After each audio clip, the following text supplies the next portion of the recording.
Muy buenas tardes a todas y a todos. Me da mucho gusto saludarlos de nueva cuenta. Por aquí nos acompaña César Romero, director de Desarrollo Académico de la DGESUM, el doctor Julio Leiva, coordinador de diseño curricular, Araceli Negrete, mi compañera en el área de movilidad académica, que aprovecho para hacerle un reconocimiento por todo su apoyo. Ella es quien ha estado pues al pendiente de todo esto y de las convocatorias. Y bueno, sin ella, pues el área no sería lo que es, ¿no? Muchas gracias, Araceli.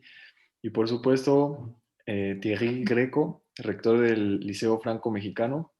Bienvenido.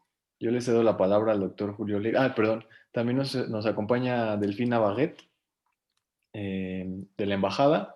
Muchos saludos. Y pues aprovecho para darle la palabra al doctor Julio para que nos dé un saludo de parte del doctor Mario. Muchas gracias, Julio.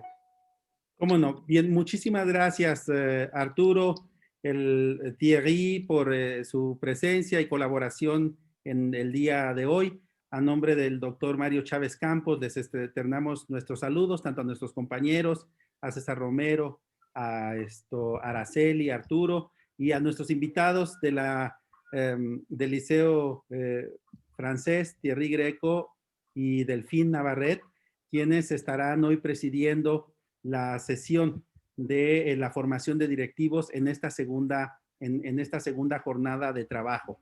Les deseamos, por supuesto, les damos una gran bienvenida a todas las directoras, directores, directores académicos, directores administrativos o subdirectores administrativos de las escuelas normales que hoy se reúnen para tomar la segunda sesión que corresponde a la formación de directivos de las escuelas normales del país. Así que, pues les hago extensivo el saludo del doctor Mario, quien está tratando también otra agenda y que esta sesión nos ha solicitado que les acompañemos.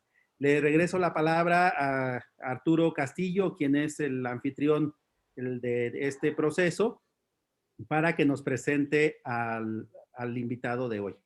Arturo. Muchas gracias, doctor Julio. Pues así es. Antes de darle la palabra a nuestro ponente e invitado especial, voy a leer una breve reseña. Él es maestro especializado en niños y adolescentes con problemas de conducta, certificado como director de institución educativa especializada y profesional, asimismo, certificado como director general de colegios y preparatorias generales y profesionales. Ha sido funcionario del Ministerio Francés de Educación, ha sido director general en varios colegios y preparatorias en Francia y en el extranjero desde hace más de 25 años. Entre ellas están escuelas tradicionales, escuelas especializadas, profesionales y tecnológicas, tanto en Francia, España, Perú, Ecuador y ahora en México. Es responsable de formaciones para directores de instituciones educativas. Muchas gracias, maestro, bienvenido. Gracias, gracias a usted. Me toca a mí, ¿no? Ya. Bueno, buenas tardes a todos. Es algo, antes que todo, agradecerles el honor de estar aquí para presentar y compartir mi casa. El tema es de hablar de las particularidades y la formación de los directivos de instituciones escolares, ¿no? Educativas. Primero, tal vez, precisar unos puntos en cuanto a mi perfil. Lo interesante para mí en esta situación, obviamente, no es venir a explicar lo que hay que hacer. Para esto hay unos que hacen unos libros y los venden carísimo y a menudo no funciona. No, lo interesante me parece en algún momento es compartir mis experiencias, compartir en algún momento mi punto de vista en una situación peculiar, porque si bien es cierto que en este momento soy director general de un colegio de prestigio, de excelencia y del sector privado, mismo así sigo siendo funcionario público del Ministerio Francés de Educación Nacional, sino que el ministerio me presta a la misión diplomática francesa y en cuanto a cooperación educativa. Y eso no es un detalle porque mi visión, mi experiencia, mi visión, mi querer en cuanto al trabajo es la visión de un funcionario, de alguien que trabaja por una misión pública, y la misión de educación es una misión fundamental.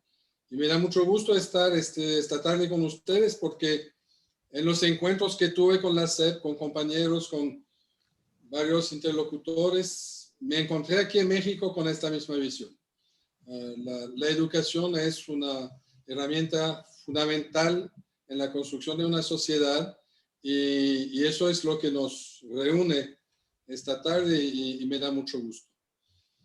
Obviamente es importante porque estoy hablando a un panel bastante importante y con gente muy diferente. Entonces, en lo que voy a plantear, a presentar, puede ser que a veces no les corresponda o sea diferente, o sea, pero de ser realmente director privado, les hablaría como un empresario, y no soy empresario. El aspecto económico, el aspecto técnico, es la base de la sobrevivencia de una escuela. Entonces, no es detalle, pero no es la razón de ser de la escuela.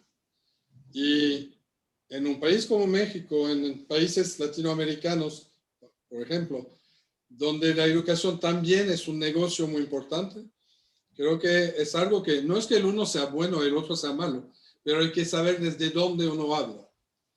Entonces, sí es cierto, estuve trabajando de maestro especializado con chiquitos de 15, 20 años llegando esposados, acompañados por la policía. Estuve trabajando en escuelas especializadas para también médico social, con niños con autismo, con características psiquiátricas pesadas. Estuve trabajando en escuelas profesionales. Estuve trabajando en colegios también de mucho prestigio en Francia, en el extranjero. Y cuando digo esto, más bien es para insistir en el aspecto muy diverso de este trabajo.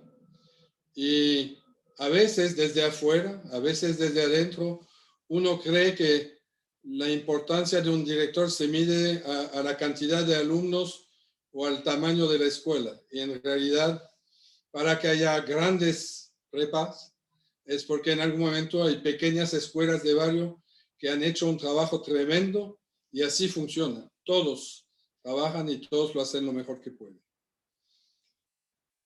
Para llegar ya al tema de directivos de institución educativa, mi propuesta es darles un recorrido de las problemáticas, como las trabajamos, como las vemos del lado francés o franco, mexicano, peruano, franco algo, porque el sistema francés en el extranjero sí es bastante interesante, para darles unas pautas, unas propuestas, y también para abrir a preguntas, no preguntas necesariamente hacia mí, porque lo más probable, además en la realidad mexicana, es que no tenga respuestas, pero lo bueno es que en educación la mejor respuesta a una pregunta es otra pregunta, así que con esto hemos de poder salir adelante. Lo interesante es también lo difícil de nuestra situación. Digo nuestra porque somos todos de la gran familia mundial de los docentes, de los educadores. Lo bueno y lo difícil es que en realidad hay muchas definiciones de lo que puede ser una institución educativa, como si fueran varios mundos paralelos. Me perdonarán los acentos que a veces no los pongo muy bien. Y estos mundos en realidad viven juntos. Una escuela, una definición que a mí me gusta, que les doy a los profesores a principio de año, es un lugar donde llega gente menor de edad y entran sanos y tienen que salir sanos. Hay que devolverlos en el mismo estado o en mejor estado del que tenían cuando se nos lo prestó. Pero otra definición podría ser que la escuela es el lugar donde se aprende, donde se comparte la ciencia, el saber. Otra definición podría ser que la escuela es lo que va a salvar el mundo, porque por la escuela es que uno cambia su vida, cambia la vida de su familia y hace avanzar el país. pero hay otras definiciones últimamente. Los actores, los socios de la escuela son cada día más numerosos y la verdad es que cuando se habla de educación, me parece que todos son expertos. Todos nos pueden decir lo que hay que hacer, todos saben, todos son expertos cuando se trata de educación y todos son expertos, hablando a directivos, cuando se trata de decisión. No para decidir, sino para decir lo que hubiéramos tenido que decidir. Y que ellos lo hubieran hecho mejor. Obviamente lo hubieran hecho porque no están en situación de decidir y de asumir esta decisión. Ser directivo de escuela, hace poco un amigo aquí en México me preguntaba cómo lo veía, qué cualidades, porque le interesaba.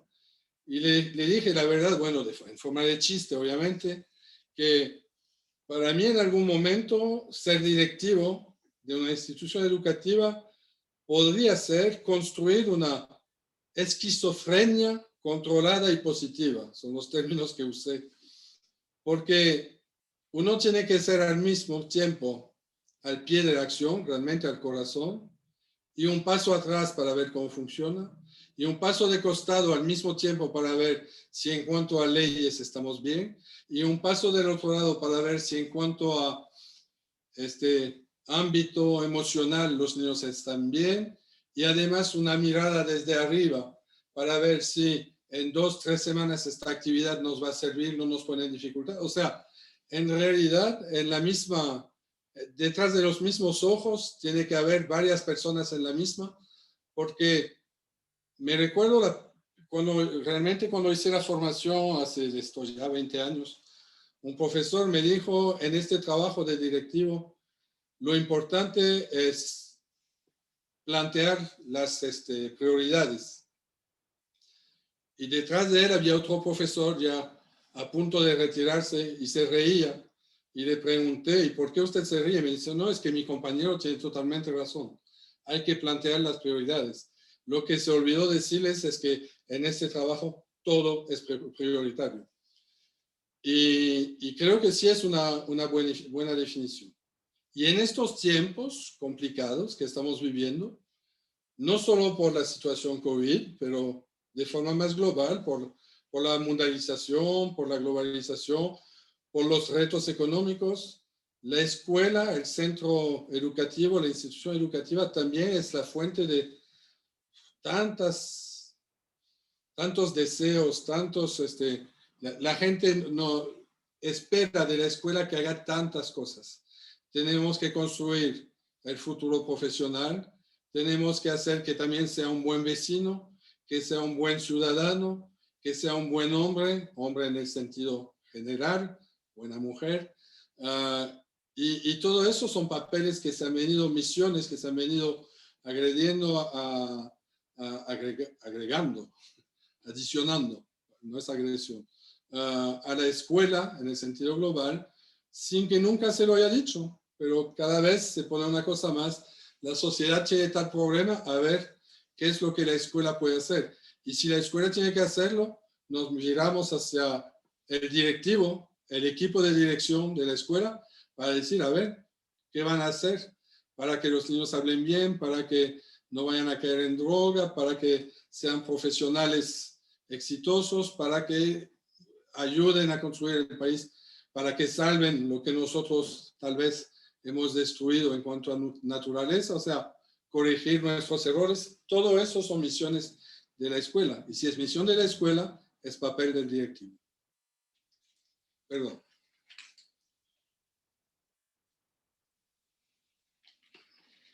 A partir de esto, yo me propuse plantearles las cosas para que tengamos tiempo, en la medida de lo posible, de intercambiar, porque este formato en que le estoy hablando a mi computadora, la verdad es que es un poquito raro, pero es lo que están viviendo nuestros alumnos y hasta los más chiquitos. Entonces, como adultos, creo que sí tenemos que adaptarnos. Unos 5 puntos, y lo vuelvo a decir sin ninguna pretensión.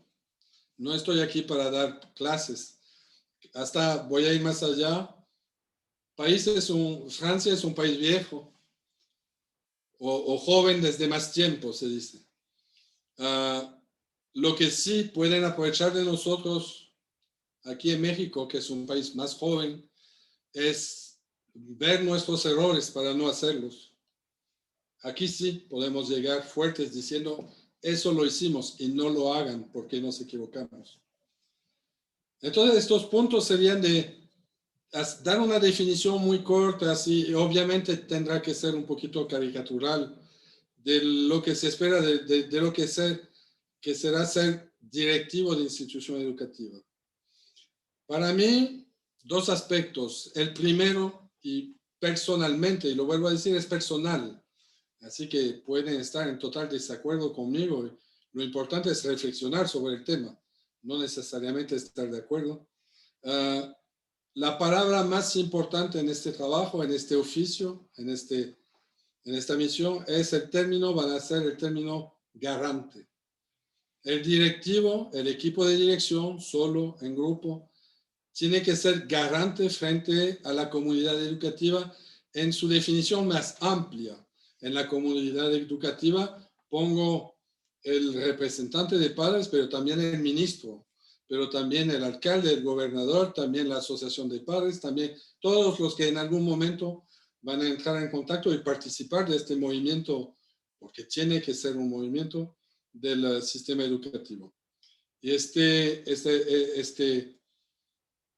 objetivo de garante para mí es lo más importante y tal vez lo más difícil, porque por este tema de garante es que hay que tener varias personas en la misma cabeza que están viendo a corto, mediano, largo plazo, a la derecha, a la izquierda, enfrente al mismo tiempo, y que tienen que al mismo tiempo preocuparse de que los 20 niños están sonriendo, pero aquí hay 2 que están tristes, hay uno que no está, el profesor no se dio cuenta que dio su mail personal cuando respondió a un papá y puede ser que detrás, o sea, ustedes saben, y todo esto verlo juntos. Pero al final de cuentas, sí ser garantes, y garantes en el sentido también de solidarios, porque si un profesor de mi equipo hace un error, lo hago yo, mismo si le dije varias veces de no hacerlo, pero nos tenemos que responsabilizar. Entonces, este tema de ser garante me parece fundamental. A partir de esto, en cuanto a dirigir, a ser directivo, de mi experiencia, hay 3 modelos básicos que existen. Y no sé hasta qué punto en otro país, con otra historia, con otra cultura, como aquí en México, son modelos que pueden prevaler o que no correspondan. La primera etapa fue, bueno, el que dirige. O sea que yo soy a la cabeza de una escuela, voy a dirigir esta escuela y la gente va a ir donde le digo de ir. De esto después pasamos a otra forma que fue el piloto. El piloto, me recuerdo, me gustaba bastante. Había alguna nobleza, el capitán del barco. Y había de alguna forma había que involucrarse, porque no es que van donde digo, es que me siguen. Entonces tengo que yo también entrar en la batalla. Y eso sí era una evolución muy positiva. La evolución siguiente que a mí sí, la verdad, me corresponde más por la experiencia, para no decir por la antigüedad, es este concepto de gobernanza. Gobernanza significa, en mi definición, otros la sabrán mejor que yo, entrar ya en una lógica de delegación, pero una delegación con idas y vueltas y base a objetivos, a metas concertados, identificados, evaluables. O sea, nos juntamos, cada uno sabe en qué parte del terreno está, cada uno sabe dónde queremos llegar y compartimos con un capitán igualmente, pero compartimos la evaluación, la decisión, no la responsabilidad, porque la responsabilidad no se comparte, y llegamos con esto a una situación de gobernanza.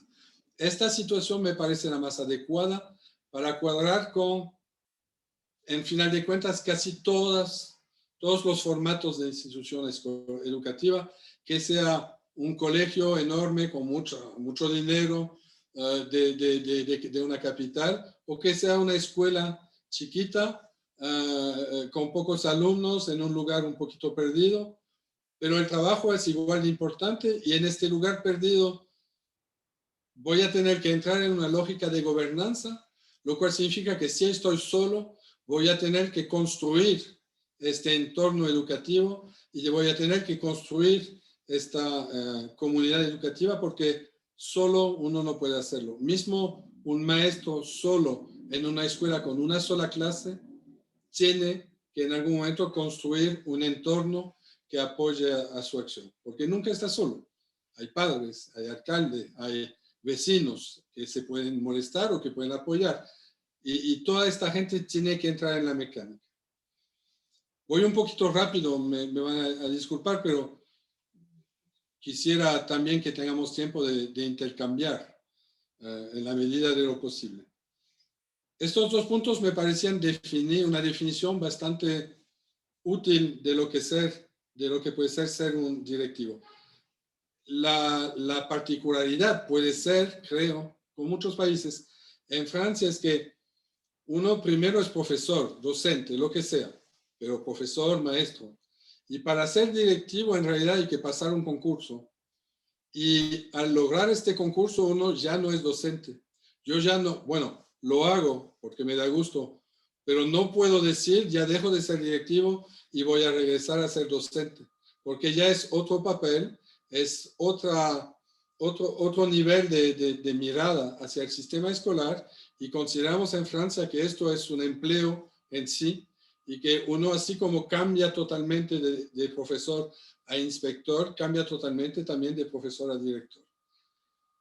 De un aspecto sí es positivo porque nos permite involucrarnos totalmente en este trabajo. Lo peligroso es en algún momento dos cosas.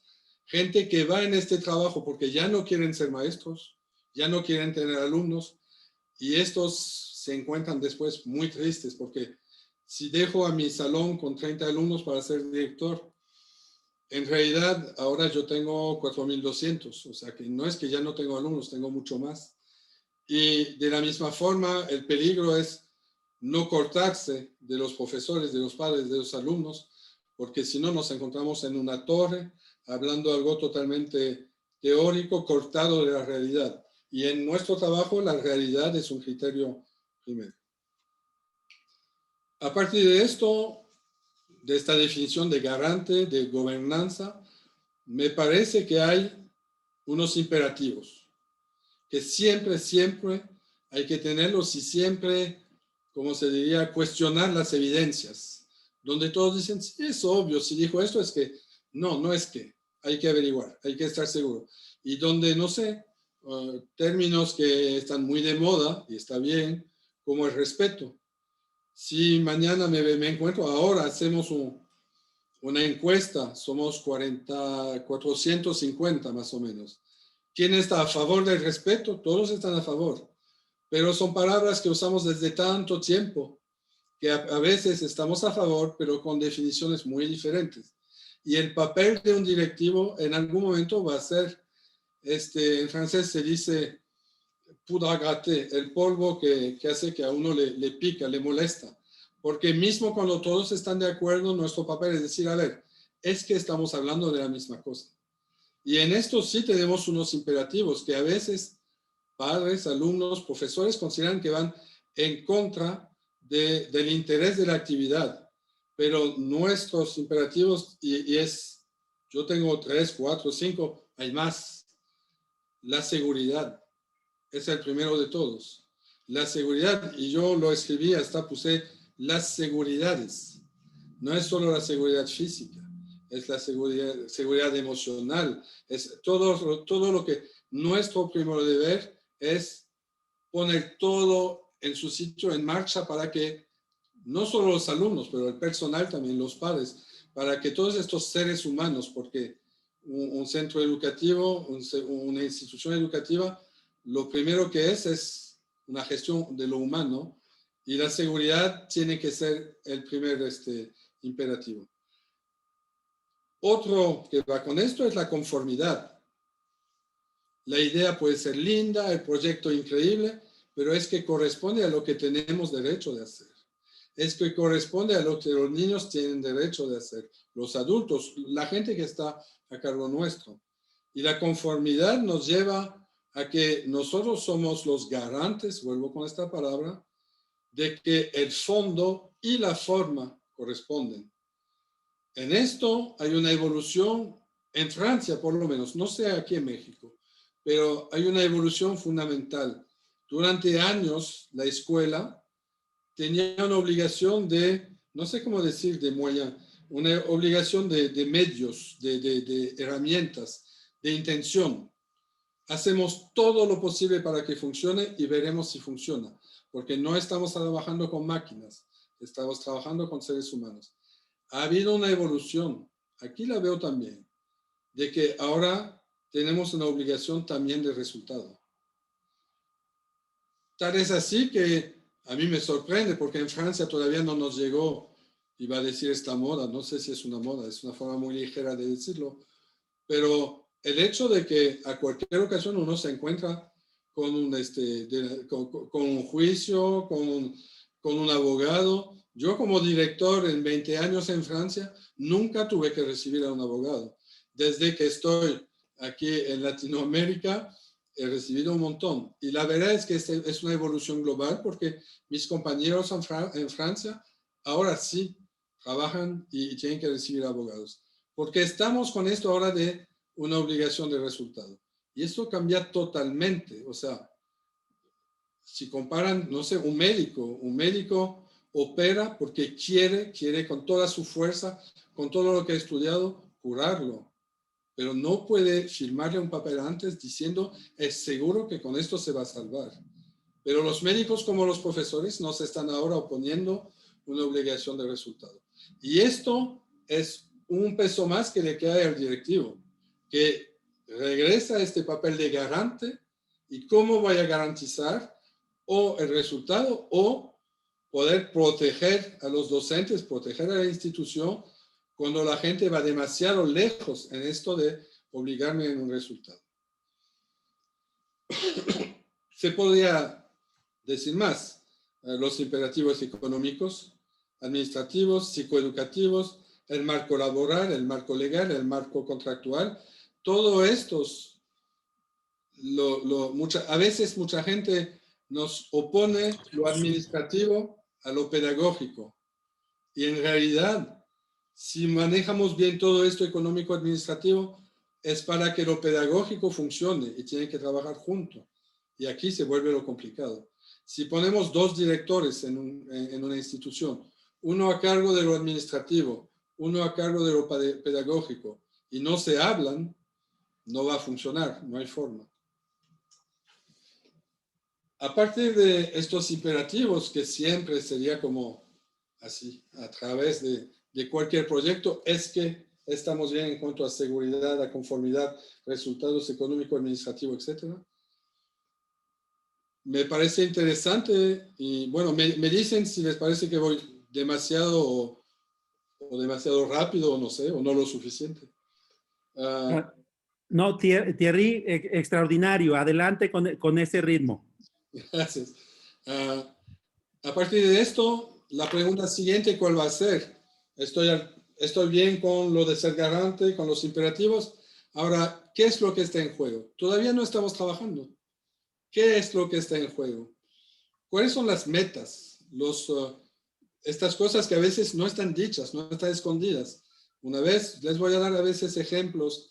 Yo estuve de director de un colegio en un barrio muy, muy difícil en Francia. Uno de los 15 colegios de Francia, donde el ministerio que nos seguía no era de educación, sino de justicia, porque realmente era un barrio dificilísimo. Obviamente la meta, lo que estaba en juego era la educación, los diplomas, cuántos van a pasar al nivel superior.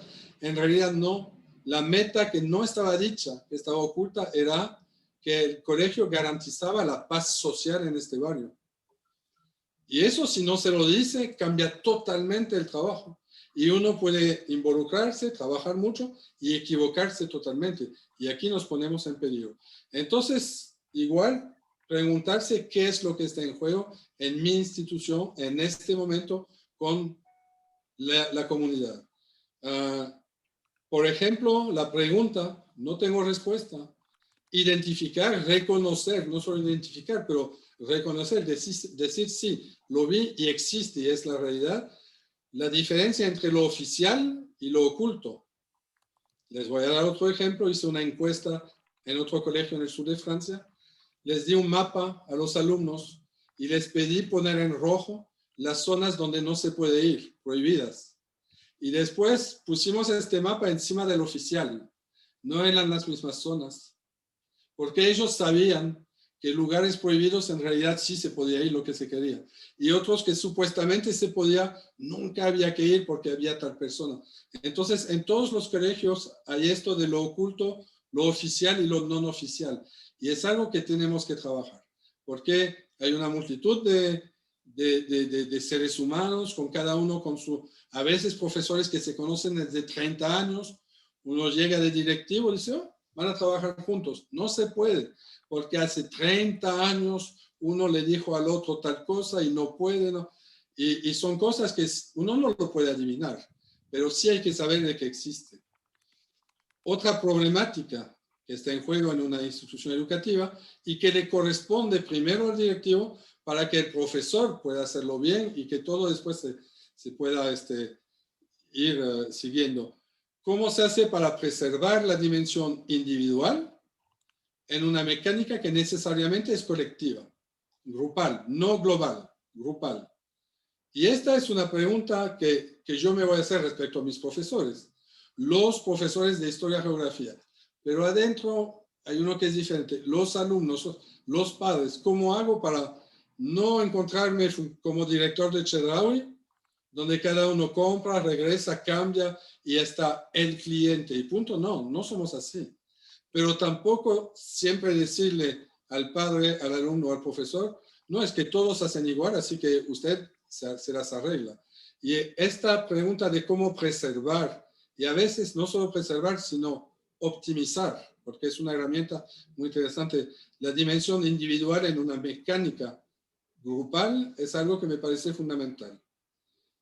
Un tema que he trabajado mucho cuando trabajaba en alumnos en estos lugares muy pobres, con muchas dificultades. En Francia, durante mucho tiempo, quisimos trabajar sobre un valor, un principio muy importante que era la igualdad. La igualdad, todos lo mismo. Y en realidad fue muy difícil cuando hablo de cuestionar las evidencias. Sí, somos todos a favor de la igualdad. El problema es que la igualdad puede ser, a menudo puede ser fuente de mucha injusticia. Y estamos tratando de trabajar no tanto la igualdad, sino la equidad. Pero la equidad es muy difícil de hacerla entender. La equidad significa que este alumno va a tener 3 preguntas y los otros 5. Y no es injusto, porque con estas 3 yo necesito trabajar con él. Y lo que vale para el alumno puede también que valga para el profesor. Aquí habrá un tema de contrato, pero la equidad es un trato diferente justificado. No es el mismo trato para todos. La equidad es la base de la reflexión sobre igualdad de géneros. Y aquí sí es muy interesante trabajar un proyecto global de una institución educativa bajo esta lupa de la equidad. Y detrás de esto, algo que a mí sí me parece muy importante es este aspecto, por haber trabajado, como les digo, en formación profesional. En formación profesional, el chico hasta de alto nivel, el alumno ingeniero, está frente a la máquina, está frente a una obra. Lo que me dice es muy lindo, pero tiene que funcionar. El tema de realidad y de eficiencia es un tema que se nos impone ahora. Y con los más chiquitos se nos impone más. Con los más pobres más todavía, porque donde estos alumnos que tengo que a veces cada fin de semana se iban de viaje a esquiar a Canadá, el otro fin de semana a Miami, si no lo hacen conmigo, lo harán en casa, lo harán con otra persona. Pero estos alumnos becarios que con la escuela, con la enseñanza, con la educación van a salir adelante, nos necesitan y tienen derecho, no es un favor, tienen derecho a que estemos en una lógica de realismo y de eficiencia. Y eso también me parece algo que hay que poner sobre en la carpeta del directivo. Las modalidades en que habría más, pero no quiero tampoco entrar mucho en ejemplos, pero en esto de lo que está en juego, podríamos hacer igualmente o intercambiar con los participantes, los espectadores participantes, y ellos nos van a proponer un montón, porque cada colegio, cada escuela tiene cosas en juego diferentes. ¿Con qué modalidades? Las modalidades sería, yo descubrí, no es que lo descubrí, sino que lo hice, porque todos trabajamos en Francia y en muchos países con proyecto institucional. Y el proyecto institucional es una cita importante, es mucho trabajo, si se lo hace bien, y creo que sí lo hacemos bien. Nos juntamos, trabajamos, reflexionamos y armamos así un proyecto a 3, 4 años que describe cómo queremos trabajar. A menudo el mundo educacional nos oponemos al mundo de la empresa, es el diablo. Y la verdad es que cuando me encuentro con gente trabajando realmente en este mundo, somos de otro planeta. Pero también hay cosas interesantes y desde unos años ya cambiamos lo del proyecto institucional hacia lo que se llamaría un contrato de objetivos. Lo cual significa que no solo vamos a decir dónde queremos ir, pero de qué forma a poner los objetivos de rendimiento concretos que se puede evaluar, que se puede comprobar, que se puede corregir. Y eso nos pone en una actitud mucho más proactiva en cuanto a los resultados y sobre todo nos entra en una evaluación que nos, ¿cómo se dice?, que nos compromete. No sé si se entiende bien, sería una evaluación comprometida, que no tiene nada que ver con matrimonio. En el sentido de que no solo voy a ver, yo quise hacer esto, los alumnos llegaron así, está bien, no lo lograron, estuvieron malos, no. ¿Qué hice yo en medio para que funcione o que no funcione? La evaluación del alumno de sus resultados es evaluación de la institución y es evaluación mía. Y esto del contrato de objetivos me parece algo que en otra ocasión sería interesante de trabajar, tal vez ya exista o tal vez se llame de otra forma, pero es otra postura, otra forma de ver no su empresa, sino la institución. Y el término institución tiene mucho sentido en esto. La condición para esto es trabajar con base a los campos de habilidades, no sé si es la buena palabra, competencias, no sé si funciona. ¿Qué es lo que sabe hacer cada uno? De cada uno, pero la oficial, porque a veces tengo un profesor de matemáticas que le encanta hacer baile y lo hace súper bien, pero lo pago para las matemáticas. Y si dejo que cada uno vaya donde le gusta, lo institucional se cae. Y la gente, o sea, no hay una situación que angustie más a un grupo de padres de familia o a alumnos o a alumno que cuando el policía se convierte en el amigo se convierte en médico. No, los papeles tienen que estar claros y cada uno tiene que cumplir con lo suyo. Todos conocemos profesores que dicen, no, yo no soy profesor, antes que todo soy amigo. Eso para los alumnos es una fuente de angustia tremenda, lo cual no significa que hay que ser agresivo. Uno puede ser muy enfático, puede ser muy positivo, puede ser, pero profesor es profesor, directivo es directivo y no se puede jugar con papeles diferentes. Un punto fundamental, y eso sí desde ya son 40 años, que lo veo y es un trabajo que nunca se para, diferenciar los objetivos, las metas y las herramientas. Para mí esto es fundamental. ¿Cómo decirles? La informática, lo numérico, es una herramienta. Y la pregunta no es que cada alumno tiene una computadora, es de qué le va a servir y cómo nos va a ayudar para lograr lo que estamos buscando.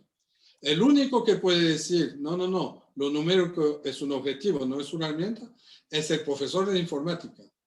Pero muchas escuelas estamos en algún momento yendo hacia caminos pedagógicos muy interesantes, educativos. La educación activa, donde el alumno es actor de su educación. En Francia, en los años 80, 90, cuando empecé a trabajar, en realidad, sin darnos cuenta, se volvió un objetivo. Hay que ser un profesor moderno que trabaja con educación activa, con talleres.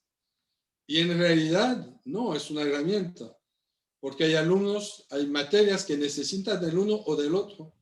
Y para que un alumno pueda trabajar, un grupo de alumnos puedan trabajar de forma autónoma y activa, a veces primero hay que darles un tiempo de educación tradicional para darles todo, después se los suelta, pero no sé, tendrán ustedes ejemplos y hay muchos donde el objetivo y la herramienta se confunden. Y cuando la herramienta se convierte en objetivo, nos equivocamos. Salimos con cifras impresionantes. Todos nuestros alumnos tienen computador. Todos nuestros alumnos están ya. Pero en realidad, nadie se pregunta, ¿y con esto qué hacen? ¿De qué les sirve?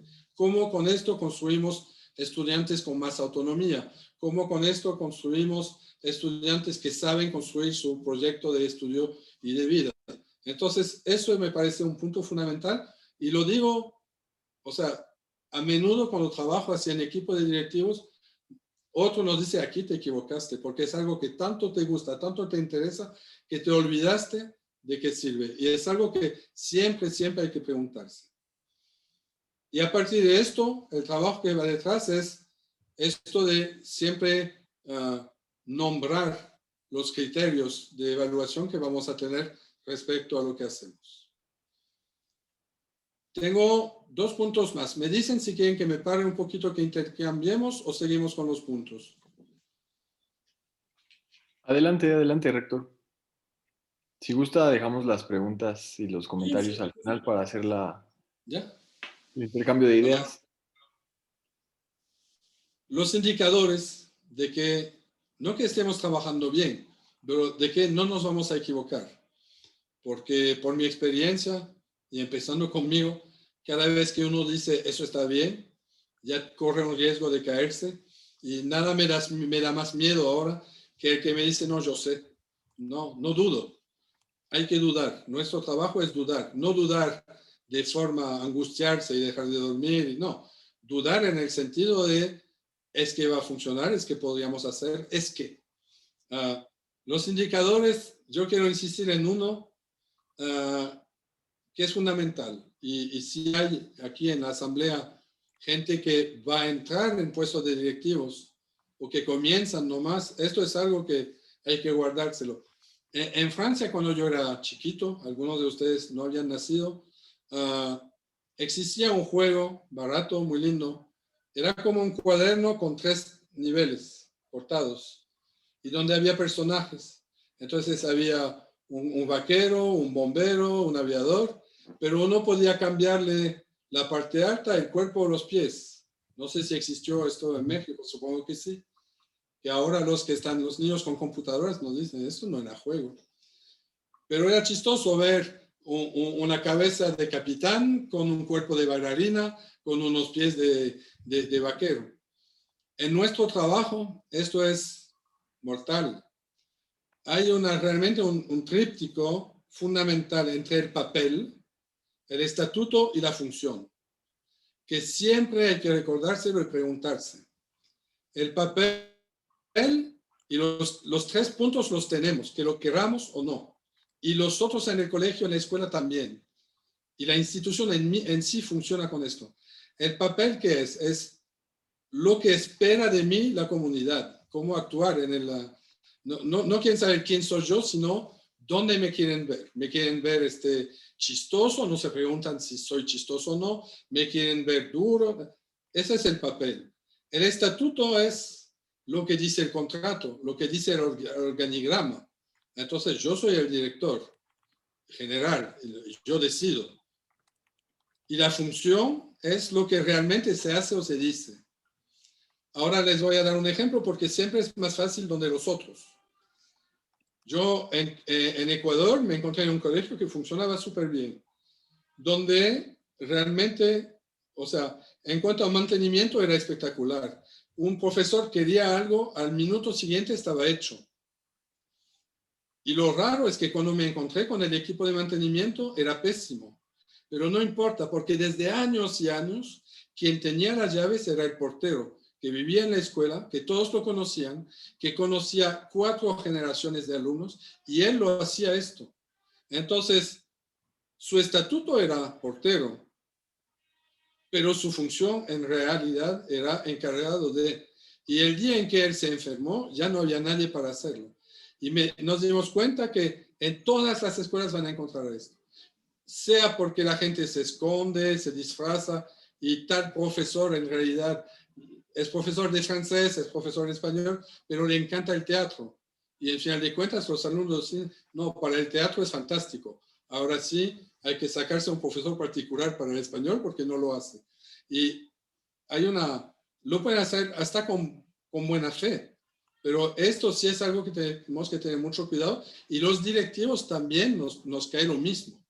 Uno dice, yo soy director, soy quien manda, entonces yo vengo y además yo por ser extranjero cuando llego en una escuela, no, yo quiero esto. Sí, sí, sí. Y después le van a preguntar a la secretaria que ella está desde 30 años y saben que ella se va a quedar mientras que yo a los 5 años me voy a ir. Entonces, en realidad, mi legitimidad, mi autoridad, no es solo por el estatuto. Mi legitimidad, mi autoridad es cuando mi estatuto, como en el juego, la cabeza le corresponde al cuerpo y le corresponde a los pies. Aquí sí funciona. Y para un profesor es lo mismo.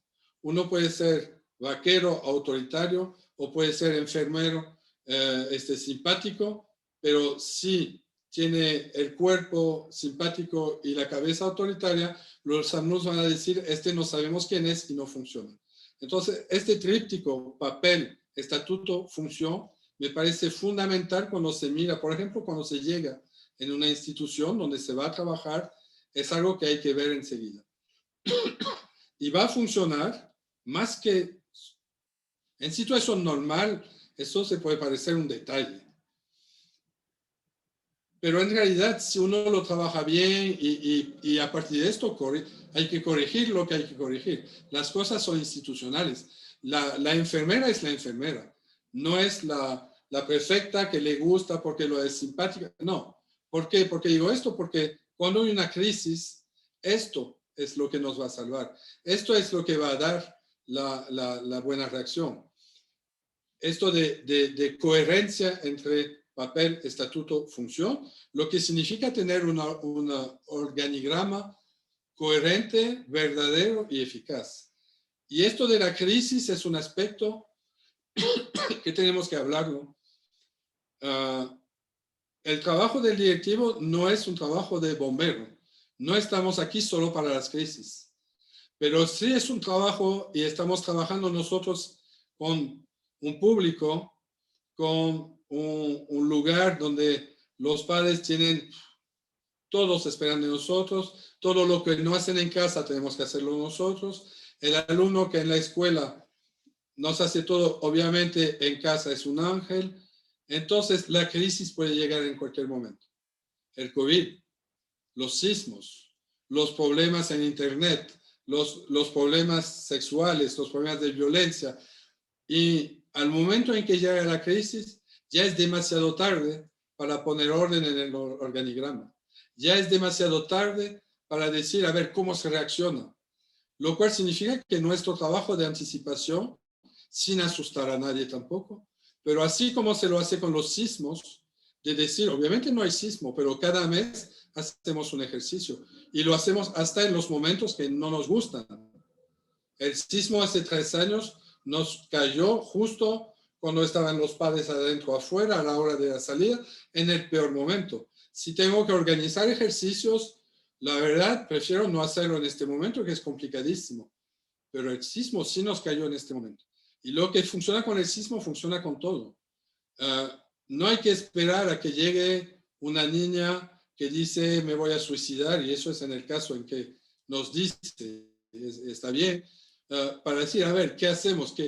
¿Quién podemos poner así para tener cuidado, para poner vigilantes? Antes hay que hacerlo. Entonces, yo sí quiero juntar los dos temas del tríptico y para esto anticipar, preparar la crisis. Con una novedad, pero no digo que está bien o mal, pero hace 40 años un director de institución educativa no se preocupaba en comunicar con una C grande, como es ahora. Ha cambiado y lo de comunicar ahora se vuelve parte de los indicadores, de los marcadores fuertes de cómo funciona la institución y parte de las herramientas que si comunicamos bien cuando todo va bien, al momento en que haya un problema, una crisis grave, esta comunicación nos va a servir. No es el día en que hay un problema grave y que tenemos que informar a toda la comunidad que el lunes no se regresa al colegio y que vamos a hacer todo a distancia, que hay que preguntarse, a ver, ni me conocen, nunca les escribí, no sé ni dónde están los mails, todo esto se prepara con antelación. A partir de esto voy al último punto, que son las evoluciones, unas evoluciones, porque hay muchas y la verdad es que me parece a mí que cada vez va más rápido. La primera, la hablé antes, es la obligación de resultado. Esa es una evolución que para mí es fundamental, que cambia totalmente el trabajo. Obviamente no significa que todo tiene que funcionar, pero en cualquier momento tenemos que justificar de por qué ha funcionado o no. Y con un término importante, no lo hacemos porque somos buena gente, lo hacemos porque es un derecho del alumno, del usuario o de la autoridad que hace que podamos funcionar. Y esto cambia totalmente el papel. La segunda evolución, no sé si es evolución o es que yo me doy más cuenta, es la dimensión psicoafectiva. Yo veía este trabajo de una forma muy, o sea, yo tengo un trabajo como un policía tiene un trabajo, como un juez, como un doctor. En realidad no, estamos trabajando una materia viva que son usualmente, en la mayoría de los casos, la cosa más importante para los padres que nos entregan a los niños. A partir de esto, lo psicoafectivo, lo ilógico, la emoción, no es que nos viene contaminando el trabajo, es parte del trabajo. Si trabajo en un servicio de urgencias en el hospital, la emoción del paciente o de su familia sobre todo, va a contaminar mi trabajo. Entonces los boto afuera y me hago cargo de la operación porque es urgente. En una escuela no es así. Este aspecto emocional, psicológico, es parte de nuestro trabajo y no podemos considerar que es algo ajeno al trabajo. Pero es complicado porque tampoco podemos demasiado nosotros trabajar sobre esto. Tampoco podemos ser mucho en el, ¿cómo se dice? Por ejemplo, una palabra que me aprendí en Latinoamérica, que a veces nos dicen, no, es que los franceses son muy duros. Yo no sabía que con escuela podía llegar la palabra cariño. Y con los chiquitos, los profesores nos dicen, los padres, no, es que hay que tratarlo con cariño, hace falta cariño. Y en mi vista, la verdad, el cariño no era el tema. El niño tiene 3 años, pero puede irse al baño solo y le digo, no, y me di cuenta que hay que tomarlo en cuenta, porque mismo si nos impide a veces trabajar, en realidad no es que nos impide, es parte del trabajo. Trabajar también sobre el hecho de que el niño sienta que sí hay cariño, pero el cariño no significa que le voy a decir que sí a todo. Y les voy a ser muy sincero, lo del cariño también tuve que trabajarlo con profesores. No, es que usted no me dio tal actividad porque no me quiere. No, es que en realidad no se trata de esto. Pero tampoco puedo decir como si no hubiera dicho, no, es que yo no estoy aquí para querer a nadie. No, tengo que explicarle que aunque le tenga mucho respeto, que aunque la verdad me guste mucho su persona, en tal situación mi decisión fue esta y no esta.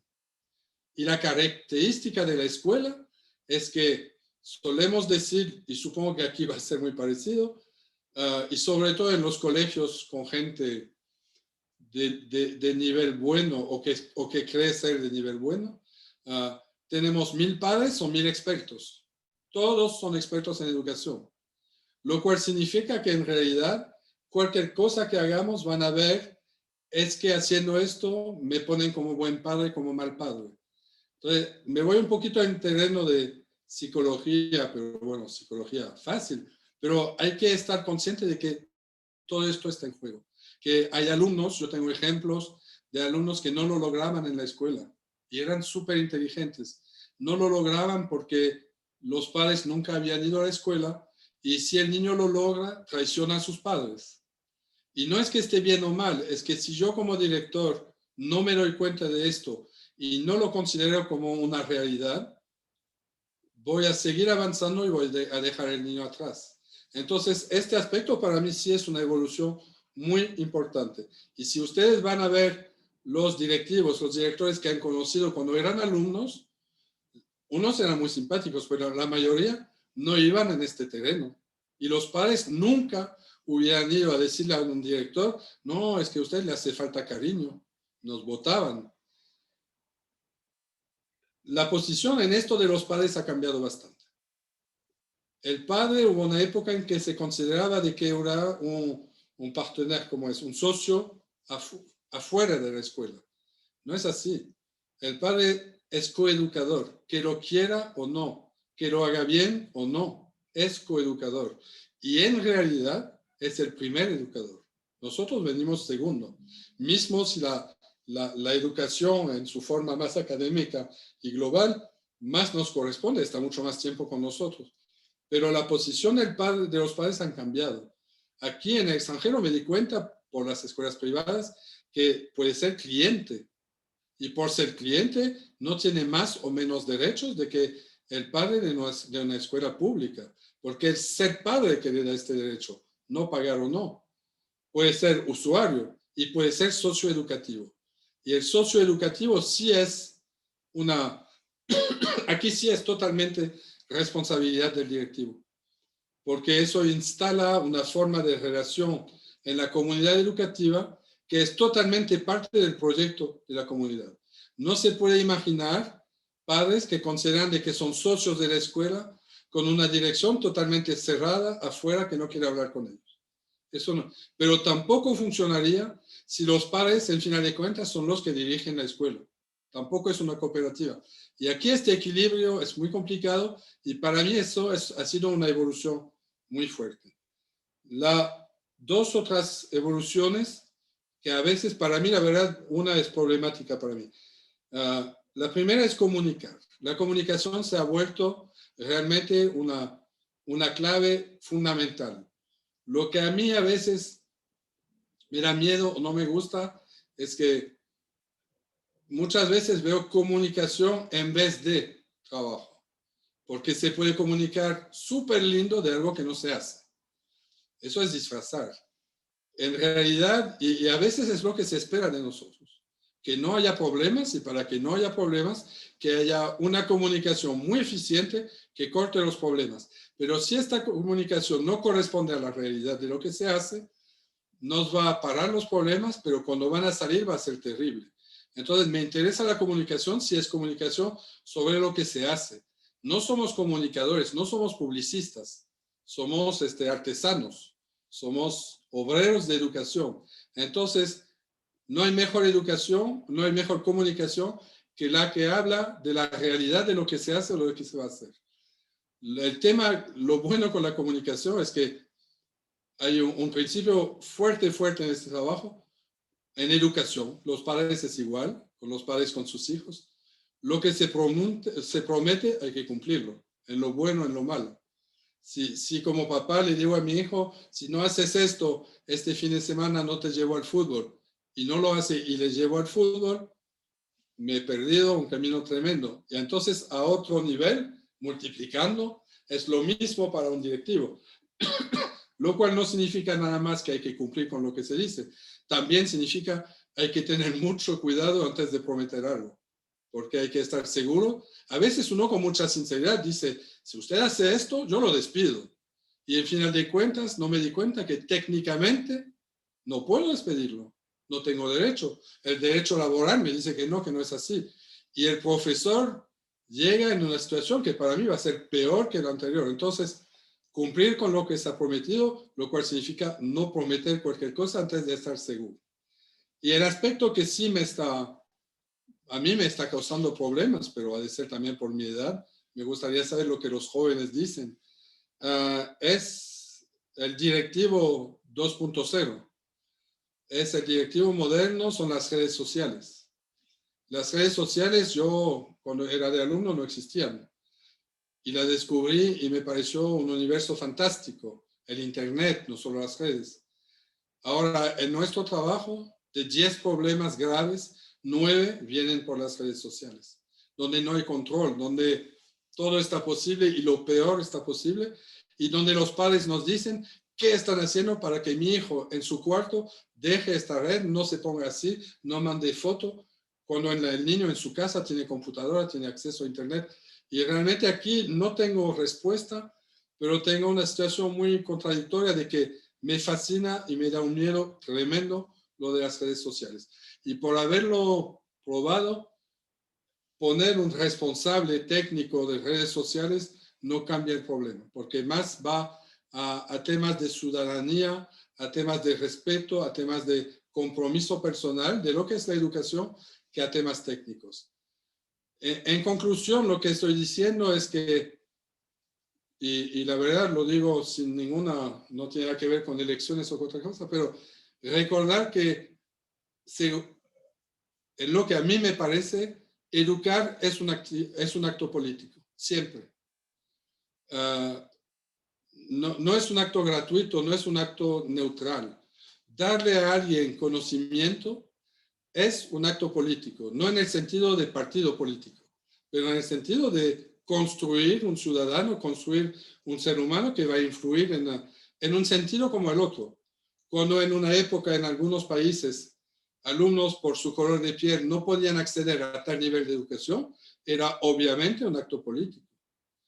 Pero en otros países, en otros momentos, cuando se dijo que cualquier alumno, en Francia al principio las prepas, los liceos, no estaban para cierta clase de alumnos.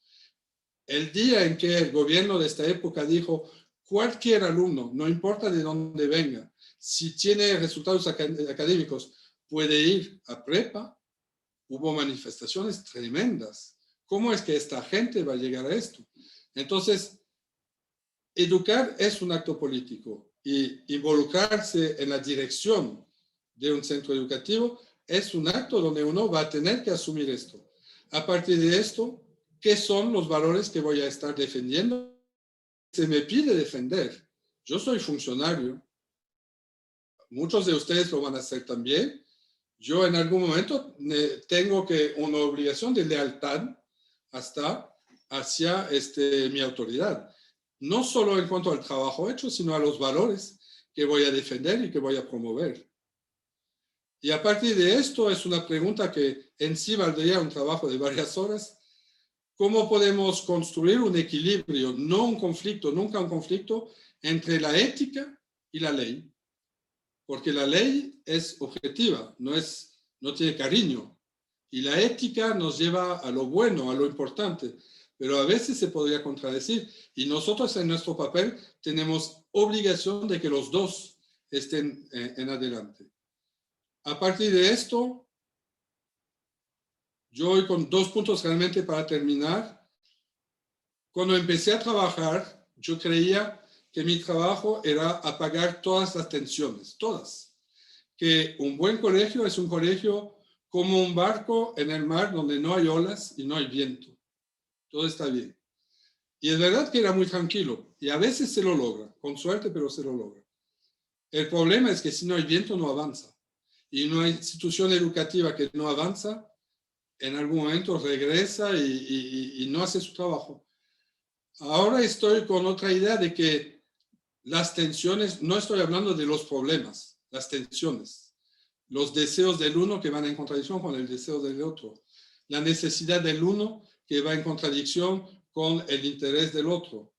Estas tensiones es como una tela de araña donde en medio se pone algo un poquito pesado que si no se mueve, se cae. Pero ya que cada hilo lo lleva por un lado por el otro, lo guarda en equilibrio y permite el movimiento. Y esta noción de tensiones manejadas, controladas, pero que permiten dar equilibrio y movimiento, me parece, en final de cuentas, la mejor definición del trabajo de un directivo. Y lo último quise ponerlo, pero ya es por mi edad, donde me puedo permitir un consejo. El consejo es, en este trabajo, institucionalizar siempre. No soy el héroe, no soy el Superman, no soy el Salvador, y lo importante no es que haya una sala o una estatua a mi nombre en la escuela, es que cuando me vaya siga funcionando. Y para esto, eso sí, no aislarse, nunca quedarse solo, porque al estar solo o uno se pierde o cuando funciona, uno se convierte en superhéroe. Y aquí sí hay peligro para la institución y para el directivo. Puede ser muy fácil este consejo, pero Perdón, rector, se silenció su micrófono. Listo. entonces tengo que volver a empezar desde los primeros 10 minutos, ¿no? No, nada más quería concluir con esto de no aislarse, no trabajar solo y siempre institucionalizar las cosas, sino en educación no hay superhéroe y no hay salvador que venga solo a hacer las cosas. Y el buen trabajo es cuando al momento en que me voy de la institución, las cosas siguen. Si cuando me voy las cosas se paran, es muy lindo para mi ego, pero es pésimo en cuanto a responsabilidad profesional. Entonces, si cuando me voy las cosas siguen, aquí sí trabajé bien. Bueno, me fui rápido, pero creo que así nos deja un poquito de tiempo para intercambiar. Así es. Pues agradecemos mucho su participación, rector Thierry. No sé si quiera agregar algo el doctor Julio antes de pasar a las preguntas y comentarios de las directoras y directores. Cómo no, muchísimas gracias, Arthur, en lo que ustedes, el equipo, está recopilando las participaciones de la audiencia, de los más de casi 500 directivos que se han reunido el día de hoy para escuchar esta extraordinaria charla de Thierry, que como él bien lo dijo, se enmarca más en la experiencia de haber vivido diferentes etapas institucionales y diferentes roles en su etapa como formador y directivo, y además en los diversos contextos, puede ayudar más a entender los roles. Creo que estarán de acuerdo seguramente muchos docentes conmigo en que lo que dijo Thierry tiene total razón, y nosotros lo hemos suscrito muchas veces en la dirección general, que mucho de lo que vive un directivo, un maestro en el aula, en esos contextos específicos, únicos quizás, no están escritas en un libro, y que muchas de esas acciones o innovadoras para poder resolver la conducción del establecimiento tampoco están escritas, y de manera creativa y a partir de desafíos, quizás un poco trastabillando al inicio, logran resolverse. Si los directores y maestros escribieran libros sobre todo lo que hacen, seguramente allanarían muchos espacios de los que no se ha hablado. Creo que la charla en ese marco ha generado, me parece a mí, mucha empatía, y no por hablar desde un sentido empírico deja de tener una serie de anclajes teórico-metodológicos. Eso es muy claro, pero en esta comunicación tan cercana en que lo ha hecho Thierry, seguramente muchos de nosotros nos vemos reflejados. Y esta disertación, este compartir tan generoso que ha hecho Thierry, nos lleva a replantear parte de la actividad que tenemos para todos los directivos de escuelas normales, que es el documento que tienen que elaborar o las reflexiones que tienen que generar de esta charla. Nos ha dado una serie de categorías extraordinarias para esta triada de la que él hablaba, o tríptico del que Thierry hablaba, o estas evoluciones a las que ha transitado los establecimientos y los papeles de los roles. Y creo que cierra de manera magistral, si me permiten utilizar el término, porque es verdad que muchas veces trabajamos pensando en que somos los salvadores de la institución, y nosotros no somos la institución, somos parte de un proyecto que nos debe trascender y que nosotros debemos ayudar a construir, y no que si nos vamos se va la institución con nosotros. Creo que me parece que es extraordinario esto que nos comparte Thierry. Y serán parte de las reflexiones que les plantearemos a nuestras directoras, directores y personal que está trabajando con nosotros. Casi 500. Es extraordinario una reunión de 500 directivos de todo el país. Es de verdad, creo que es la expectativa que genera una charla de esta naturaleza. Para mí es un honor. Muchas gracias, Thierry, lo sabemos, y es muy generoso de su parte compartir de esta manera tan cercana. Muchas gracias, doctor Julio. Pues sí, efectivamente ya estamos recibiendo los comentarios, las preguntas y las reflexiones y por supuesto las felicitaciones para Thierry. Y pues me gustaría comenzar a compartirle algunas inquietudes que tienen acerca de esta parte en donde se deben de institucionalizar las acciones más allá de la figura del director, puesto que una vez que se deja el cargo, pues pareciera que las acciones se olvidan. Entonces, algunos comentarios van en ese sentido de cómo se podría lograr institucionalizar este tipo de acciones para dejar un camino sentado una vez que se deja el cargo como director o como directora.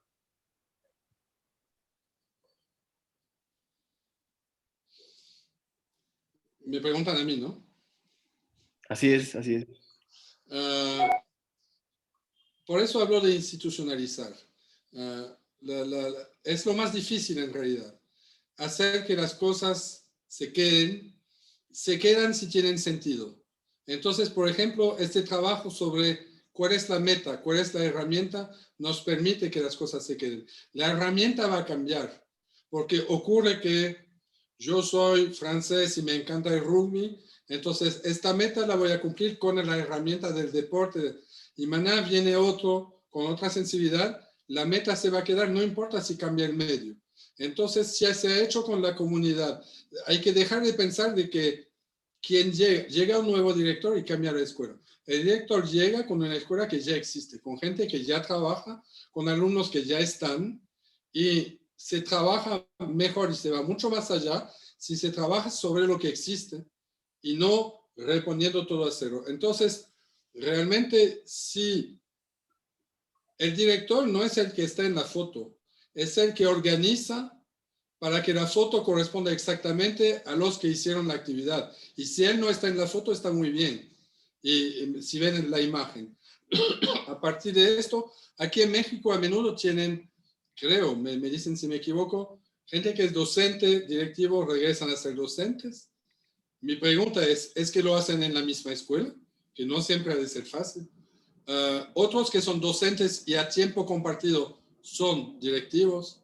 Y todo esto, en realidad, la única respuesta es regresar a esto del rol, del papel, función, estatuto, de si estoy medio tiempo profesor, medio tiempo directivo, por ejemplo, no me vengan a preguntar cosas de director cuando estoy con mis alumnos. Hay cosas en deporte, tengo esta imagen, los que hacen jabalín o pesa, cuando tiran y se equivocan, no cogen y vuelven a tirar. Salen y vuelven a entrar. Es 1 metro nomás, un paso, pero salen y vuelven a entrar. Entonces, mismo si mi oficina es mi salón, primero salgo y después entro contigo y entras con el director, porque antes adentro estaba el maestro. ¿Me entienden? Pueden ser detalles, pero son fundamentales. Y en cuanto a que podamos trabajar en un proyecto a largo plazo, que no necesariamente esté vinculado únicamente por la duración del director, es la misma respuesta. Se hacen las cosas de forma muy oficial, muy transparente, y todos compartimos los objetivos, las metas. Y estamos de acuerdo, y esto tal vez es la cosa más difícil, dejar el ego detrás. Y eso es lo más difícil, porque si hacemos este trabajo es porque consideramos de que es normal de que 498 personas me estén escuchando. No, no es normal, es una suerte, pero no es normal, y los 498 podrían también proponer otras cosas. Y si dejamos el ego afuera, vamos a ir realmente a la raíz del proyecto, y este proyecto se va a quedar. Y yo, o sea, tengo ejemplos así que me vienen donde me fui en escuelas, había un espectáculo de danza lindísimo y la maestra bailaba en medio y se veía más a la maestra que a los alumnos. A veces como directivos hacemos esto. Hacemos una danza de todo el colegio donde más se ve al director bailando que a los profesores. Como el jefe de orquesta no toca violín. El entrenador no juega en el terreno. Y son dos papeles, no hay uno mejor que el otro, pero la única forma de que esto vaya a durar es tener este paso atrás donde mi persona no importa. Lo importa es el proyecto, los objetivos que corresponden a la realidad del barrio, de la misión de la escuela y del público que estamos recibiendo. Muchas gracias, rector. Nos preguntan, desde su perspectiva, ¿en qué aspectos se tiene que formar un directivo escolar para hacer frente a los acontecimientos mundiales actuales? Y en ese mismo sentido, ¿cómo hacer funcionar la escuela en el aislamiento en el que estamos sometidos en este momento en el semáforo rojo? Son dos preguntas muy diferentes. Lo del semáforo rojo o de la educación a distancia, vamos a decir, voy a venir a esto. La primera, a ver, ¿cómo era exactamente? Se decía. Desde su perspectiva, ¿en qué aspectos se tiene que formar un directivo escolar para hacer frente a los acontecimientos mundiales actuales? Yo le doy a dar tres direcciones que son un poquito fáciles, tampoco es así porque es mucho más complicado y en realidad ustedes en las normales lo hacen mucho más de lo que yo podría proponer. El primer punto es algo que defendí en Francia, pero no tuve ningún éxito. Realmente ninguno, no les gustó. Yo les decía que nadie vaya a ser maestro si no ha trabajado en la otra vida, si no ha estado en los campos, en la fábrica, en un restaurante, no sé dónde, pero trabajar en la vida que viven nuestros alumnos. Porque si no somos nosotros, o sea, a mí me gustaba tanto la escuela que me quedé de maestro, después de director, y nunca salí de la escuela. Y hablamos de una realidad que a veces no conocemos tanto y la televisión no nos la va a dar por conocer. Entonces, estar realmente con los pies en la otra realidad, porque no es la realidad. Eso significaría que la escuela no es realidad. Es realidad, totalmente, pero es otra. La segunda cosa, que puede ser, les va a parecer un poquito provocación, y es cierto, por favor, en todos los países, si pudieran promover a directivos ex malalumnos, de los que no les gustaban la escuela, de los que consideraban que sí, trabajar está bien, pero si puedo jugar fútbol en lugar, mejor, porque estos van a entender de que la educación, el trabajo académico no es obvio, no es natural. Para mucha gente, a los 8 años, a los 15 años, muchos van a escoger tal opción porque tal chica o tal chico ha entrado en la sala y quieren estar con él. Y al final de cuentas no es una mala razón. Y hay que recordarse de cuando hablo con los profesores, yo me pregunto cuando era niño, ¿dónde estaban? Porque yo tenía muchos amigos jugando afuera y mi mamá gritando de que tenía que regresar a trabajar. Y yo nunca jugaba. Primero hacía mis tareas, después leía. No es cierto, la vida también es así. Entonces, estar en esta realidad que no baja la estima que le tengo a la escuela, al contrario, que le da todo su valor. Ahora, detrás de esto, regreso a lo que dije al final, no quedarse solo. Son dos cosas. En Francia, en los años 80, estábamos mucho en trabajar con los otros y somos obreros, o sea, nada de intelectualizar. En realidad son los dos. Hay que leer, hay que escuchar a los profesores, hay que buscar, pero sobre todo hay que intercambiar, hay que trabajar. Si estoy solo en una escuela con 2 aulas, me comunico con un vecino que también tiene 2 y hacemos un grupo y intercambiamos. Y nada más, cuando tengo una pregunta, en vez de responder enseguida, digo, me esperan 2 horas y pregunto. Ahora, con una cosa que puede ser peligrosa, no sé, pero tenemos a veces el sueño de la dirección totalmente compartida. No somos un directivo, somos un equipo. Pero en algún momento la dirección se puede compartir, la responsabilidad no. Y lo que hace un directivo no es la reflexión, es la decisión. Entonces, nada más hay que estar muy, muy claro en esto y no mentir o mentir a los otros.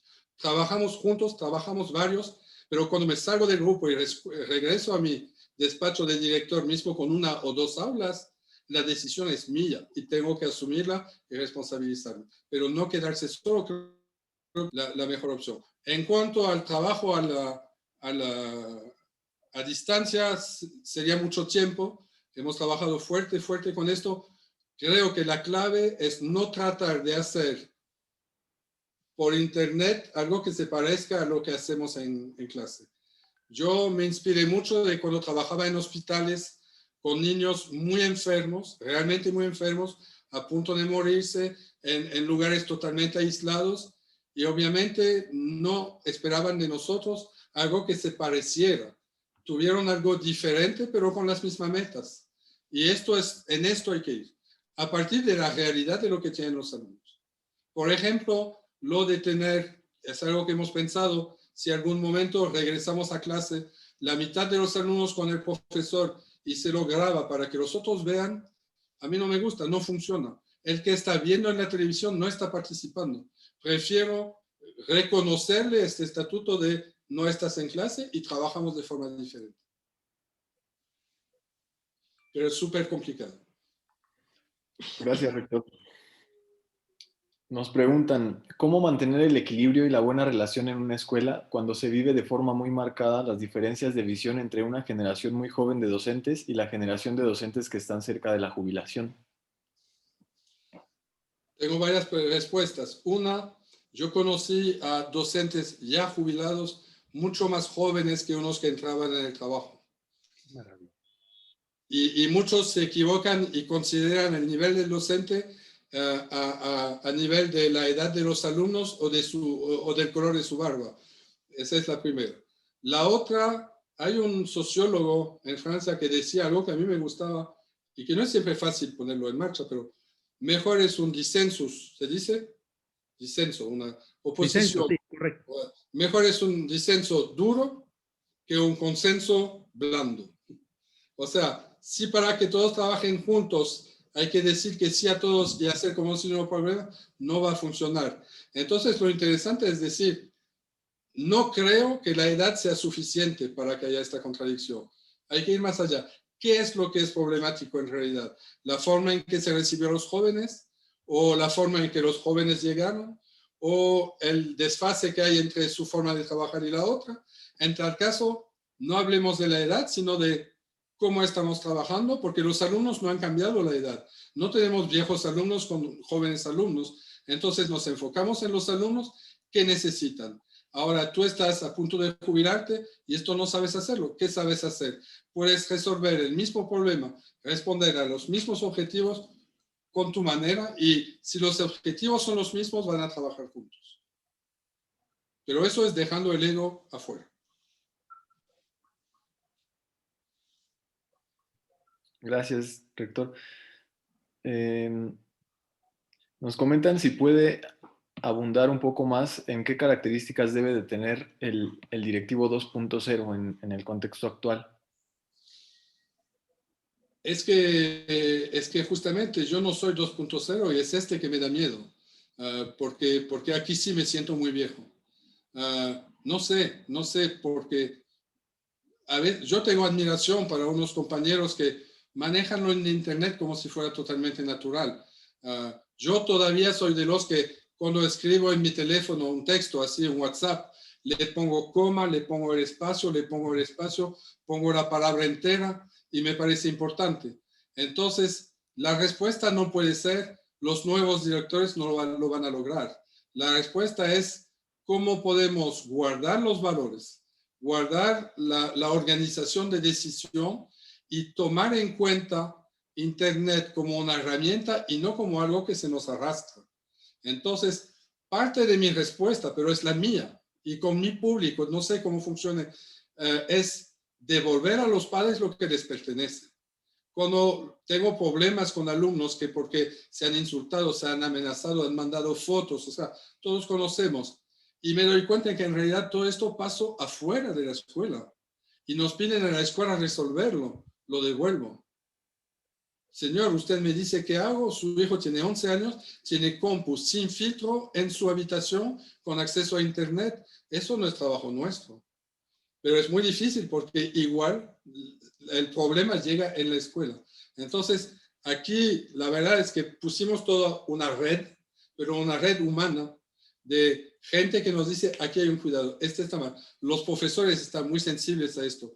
El servicio de vida escolar, los prefectos, todos, la enfermera. Cada vez que vemos, más que antes, cada vez que vemos algo, este chico ya no está con el grupo, ¿qué estará pasando? Y estamos realmente a veces sobre reaccionando por ese tema de las redes. Ahora, hubo también otra respuesta de que prohibimos totalmente el uso de los teléfonos en el colegio, porque los mismos padres que nos dicen, mi hijo ve cosas, nosotros las compus están todas con filtros y cerradas, y el niño tiene teléfonos que yo ni tengo y donde tiene 5G y hace lo que quiere. Entonces, tuvimos que prohibir esto. Pero no digo que ahora, pero esto va a ser el problema fundamental donde vamos a tener que reinventar las reglas, los papeles de los padres de la escuela, la libertad también.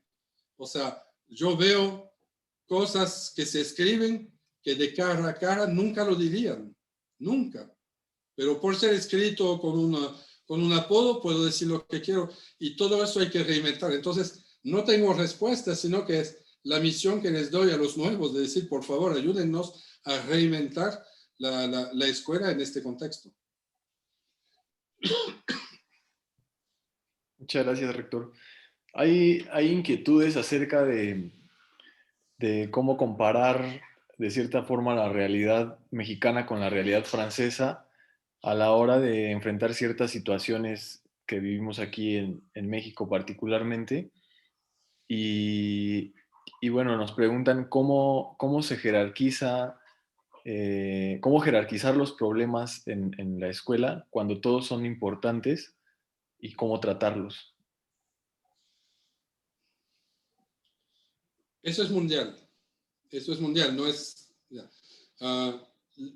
en cuanto al principio de lo que dijo de la diferencia, yo no me atrevería a dar lecciones. Lo que sí puedo decir es que hicimos un error nosotros, de cierta forma, que ahora nos cuesta mucho atrapar. Tuvimos este concepto, yo no había ni nacido, pero Francia se tuvo este concepto de una nación, una cultura, un idioma, un solo idioma. Y esto se hizo a fuerza. Las culturas locales estaban prohibidas y la reacción de la institución estaba súper violenta hasta que la gente deje de hablar su idioma. Y aquí en México lo que vi es que logran desde siempre guardar esta identidad local, cultural, y al mismo tiempo todos se levantan cuando viene a jugar la selección. Entonces, aquí sí hay una fuerza que pueden tener ustedes, no de separatismo, sino de diversidad y enriquecer por la diversidad del otro. Y la verdad es que no me atrevo a ir más allá. Hay cosas que después serían más institucionales. Lo que están haciendo es fundamental. Que el tema no es tanto la cantidad, porque si son 495, me dice aquí, y todos viven en México. No es lo mismo. Yo vi mensajes de todas partes, lugares que yo no conozco. Aquí sí es interesante, porque no la respuesta, pero la pregunta y la reflexión se la comparte con todos. Y aquí sí es la respuesta. Creo que la respuesta más es esta, es abrir a que todos salgan de un tema, si llegan con una pregunta y se van con 5 preguntas, pero compartidas. Y aquí sí se va a avanzar. Pero esos son temas que creo que Julio, Araceli podrían responder en realidad mejor que yo. Gracias, rector. Nos comentan que aquí en México en realidad no hay una formación para ser directivo. Nos hacemos directivos al serlo y al ir resolviendo cada uno de los retos y situaciones que se enfrentan. De acuerdo a su experiencia, ¿se puede formar a un directivo antes de ejercer la función? ¿Lo considera conveniente? ¿Y qué ventajas tendría para un sistema educativo? Ahora, en Francia lo hacemos, pero cambiamos de trabajo. Entonces es una inversión a largo plazo, porque significa Y no es necesariamente durante 2 o 3 años, pero podrían considerar, por ejemplo, en septiembre vas a entrar al directivo, julio y agosto ponemos una formación. Pero tiene que ser algo, una inversión de medio plazo por lo menos, con un compromiso de me voy a quedar en este trabajo. Yo creo que es fundamental. Con 2 cosas nada más y 2 meses son suficientes. Obviamente 3 es mejor, 6 es mejor, pero fundamental, o 4 semanas estaría bien. 2 cosas. Las herramientas como la checklist del piloto de avión. El resto lo vas a descubrir. Pero esto es peligroso, tienes tu lista y no te vas de esta formación sin tener esta lista y entender por qué se construyó esta lista. Primera cosa, la checklist. Lo que puse al principio de los imperativos. Es que comprobaste esto, esto, esto, esto. El resto lo vas a descubrir y además los profesores te van a apoyar, todos te van a apoyar. Y la segunda cosa es una lista de preguntas. Tómate el tiempo de preguntarte, porque una vez que vas a estar adentro, ya no habrá tiempo para preguntas. Te van a pedir respuestas, respuestas, respuestas. Y de aquí, si hacen una formación de 4 semanas, así como lo están haciendo ahora, con un mensaje común construido por los mismos, y con esto van a trabajar, pero ya en red entre ellos, no es que sea suficiente, pero está bien. Con esto tienen una seguridad, porque el problema que vamos a ver siempre es que funciona la institución, claro, pero el problema antes es que nos está quemando el directivo, que fue allá con muchas ganas, pero se encontró con unas cosas que manejar. Yo, o sea, creo que vi bastantes situaciones, pero todavía hay situaciones en que digo yo, ¿cómo voy a manejar esto? No sé. Llamo y tengo todos los otros directores de la red francesa, compartimos y a ver quién, y porque siempre uno va a estar sorprendido. Entonces, una formación me parece totalmente necesaria, pero la formación en el sentido, tomar el tiempo antes de estar al volante, porque una vez que uno maneja, ya no es momento para preguntarse dónde está el espejo, cómo funciona el motor y todo esto. Ya no hay tiempo, hay que manejar. Gracias, rector. Nos preguntan, con respecto a los estatutos y la gobernanza, ¿cómo se relacionan estos en la construcción de una visión y misión institucional? En realidad no se relacionan con la visión, son el corazón de esta visión. ¿Me entienden? O sea, en realidad, no, si es algo que ponemos de afuera y lo entramos, se va a quedar flotando y nunca se va a incorporar. En realidad tiene que ser él, ¿cómo se dice? Mi hijo ayer me dijo, tiene 8 años y sabe mejor que yo el español. No, no es la pepa, ¿cómo se dice? Adentro de un aguacate, por ejemplo. La pepa se dice en medio. Sí, Sí, la semilla, La el corazón. semilla. Ya. En realidad, la semilla al corazón, con los objetivos, con las misiones, con el inventario de los posibles, con el inventario de las habilidades, con un organigrama muy preciso, exacto. A partir de esto, nuestro de objetivos por 3 años. Entonces vamos a hacer esto, esto, esto. Si mañana viene alguien a la escuela, le damos este documento, sabe exactamente qué trabajar. Lo hará a su manera, pero lo sabe. Y con esto vamos a construir una comunidad. No es una comunidad porque nos conocemos, vivimos en la misma escuela, trabajamos, que después hace un proyecto común. Es un proyecto común que hace una comunidad, lo cual significa que en la comunidad del colegio puede ser que haya un profesor que vive al otro lado de México y lo vemos una vez por semana por internet, pero sí es miembro de la comunidad porque realmente participa de la construcción de esta semilla del corazón del proyecto. Y si logramos construirlo así, lo que es mucho trabajo, la verdad, pero es bueno porque eso obliga a todos a involucrarse y a dar de lo suyo, porque al dar de lo mío voy a encontrar también lo mío en el proyecto, y aquí sí la comunidad va a funcionar y cuando llega alguien ya sabe en qué se está metiendo. Muchas gracias. Voy a hacer esta pregunta y una más para acercarnos al cierre. Nos piden que por favor nos dé algunas sugerencias para transformar un liderazgo dictaminador a un liderazgo institucional independientemente de la comunicación, lo social para involucrar incluso a aquellos donde el trabajo no es su principal interés. Tengo derecho en decirles que en México ya tienen la respuesta, se llama revolución.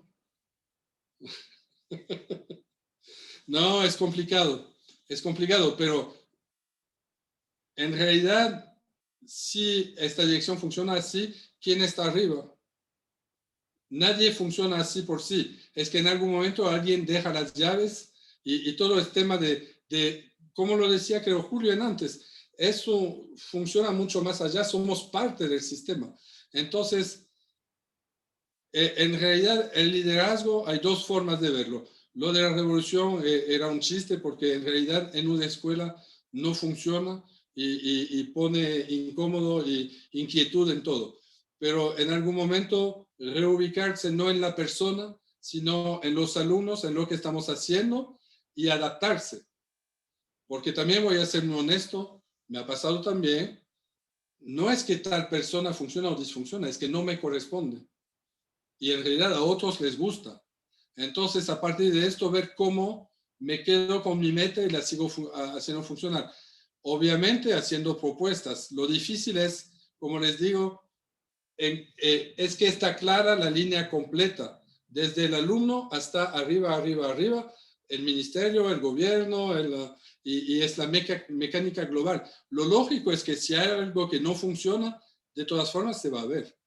Y la verdad es que los directivos en algún momento también tenemos este papel difusible, de forma justa o injusta, pero en realidad si no funciona le va a caer encima al directivo, siempre es así. Por eso hablaba yo de obligación de resultados. Entonces, seguir con su tema y tratar de proponer, que es difícil, es muy difícil, pero proponer, pero no proponer para decir yo lo haría de otra forma, proponer para decir esto sería bueno para la institución y para los alumnos y desarrollar en esto.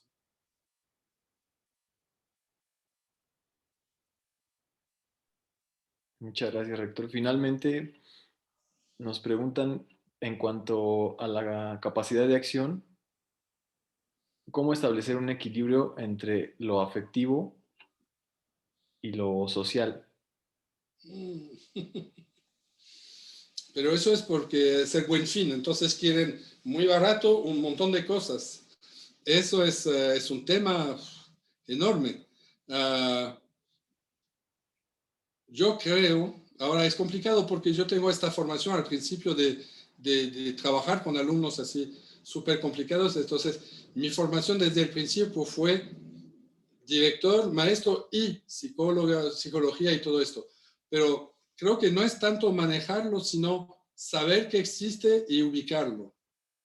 Y ubicarlo. O sea, después, según como cada uno está, se verá hasta qué punto puede manejarlo. Pero no irse en caminos donde uno no sabe hacerlo. No cambiarse en psicólogo porque no es nuestro trabajo. Pero sí saber que no hay ninguna, pero ninguna. Los que están participando, si les pregunto, les pido un recuerdo de escuela, van a encontrar cosas y de lo más antiguo posible. Cuando eran chiquititos, van a ser o una humillación, una vergüenza, o un momento de felicidad total por la mirada de la maestra. En realidad, algunos van a decir es cuando salí primero, pero la mayoría vamos a tener recuerdos que son más en el terreno afectivo que en el terreno académico. Entonces, hay que saber que estamos en esto y hay que ubicarlo y reconocerlo. De la misma forma, en algún momento hablaremos de los niños así con necesidades especiales, de siempre preguntarse, a ver, por ejemplo, aceptar el hecho de que el niño es problemático, pero en realidad yo tengo un problema con él. Este niño es antipático. Y un profesor no puede decir esto. Los quiero a todos los niños. No es cierto. Hago muy bien mi trabajo con todos los niños, pero hay unos que la verdad, o sea, me hace pensar que los adultos antipáticos en algún momento fueron niños antipáticos. Obviamente no es la mayoría. Entonces, este aspecto de lo afectivo, de lo psicológico, no es el corazón de nuestro trabajo en cuanto a acción, pero siempre, siempre tenemos que tomarlo en cuenta. La forma en que estamos organizando, armando una reunión con una mamá para decirle que su hijo no funciona, la forma en que la vamos a hacer entrar, la forma, las palabras que se usan. Una vez vi así a un profesor que la tocaba a la señora, le ponía las manos en la espalda. Tuve que hacerlo salir porque la señora, justo es un ejemplo verdadero, extremo, salía de cárcel porque había matado a su esposo, que la pegaba. Tuve que decirle al profesor, no, en tu código es muy positivo abrazarla, pero no la toques, toma en cuenta su realidad. Entonces, eso es el extremo en los ejemplos, pero lo van a tener en cuanto a culturalidad. Hay culturas que hacen que se puede decir de una forma o de otra. Entonces, no se trata de vendernos y de cambiar nuestros valores, pero sí de adaptarse. Y lo vuelvo a decir, eso es un derecho de los padres. Entonces, es muy complicado jugar con esto. Lo que sí no es hay algo que está muy de moda ahora, es esto hay formaciones así, en que la gente va a trabajar sobre las emociones del otro para hacer que haga lo que digo. No, no estamos en esto, pero sí sabemos que esta parte emocional y afectiva es parte totalmente de nuestro trabajo, a tal punto que solo por un tema afectivo, un alumno puede lograr totalmente un examen o perderlo totalmente, y por lo tanto es el mismo alumno, lo sabe todo, pero porque se le habló mal, porque tuvo un miedo, tuvo una pena, puede perderlo. Entonces, es entrar en este concepto, y yo prefiero que un profesor me dijera, es que la verdad no me siento bien con esta mamá, con estos padres, con este alumno, y manejarlo para que lo hagamos bien. Mejor que el profesor no me diga nada diciendo que vergüenza. Un profesor no puede decir esto, y aquí sí vamos a tener problemas. Y sé que no es una respuesta porque es un tema súper complicado. Así es, rector, muchas gracias. Pues ya para cerrar, queremos agradecerle en nombre de la Dirección General de Educación Superior para el Magisterio, en nombre del doctor Mario Chávez, su participación. Le comparto todas las felicitaciones y todos los buenos comentarios que los participantes han hecho sobre su ponencia. Y pues de nueva cuenta agradecer todo el apoyo de ustedes por parte del Liceo Franco-Mexicano y por parte también de la Embajada de Francia. Y bueno, no sé si el doctor Julio quiere agregar algo más. No se escucha, Julio. Solo agradecer y hacer extensivo el reconocimiento de toda la comunidad normalista, a Thierry Greco, a Delfina Barret, por la solidaridad y por hacer posible este discurso de hacer comunidad, con estas pláticas, con esta socialización a este nivel de interlocución de colegas. Esto generan justamente la empatía que se requiere para hacer comunidad a partir de un proyecto común que es el educativo. El proyecto educativo del mundo, que es donde estamos circunscritos, la formación de formadores. Un mundo mejor sin formación de formadores y sin líderes, directores que coadyuven con un proyecto de esta naturaleza sería imposible. Así que solo me resta agradecerles e invitar a nuestros más de 500 directores que se han reunido para que esperemos la tercera sesión del próximo lunes, y pues solo invitarles a Artur a que contesten estas preguntas basadas en la disertación de Thierry y en las preguntas que ya han planteado. Así que muchas gracias, mucha salud para todas, para todos, y nos vemos el próximo lunes. Muchas gracias. Cuídense mucho. Gracias.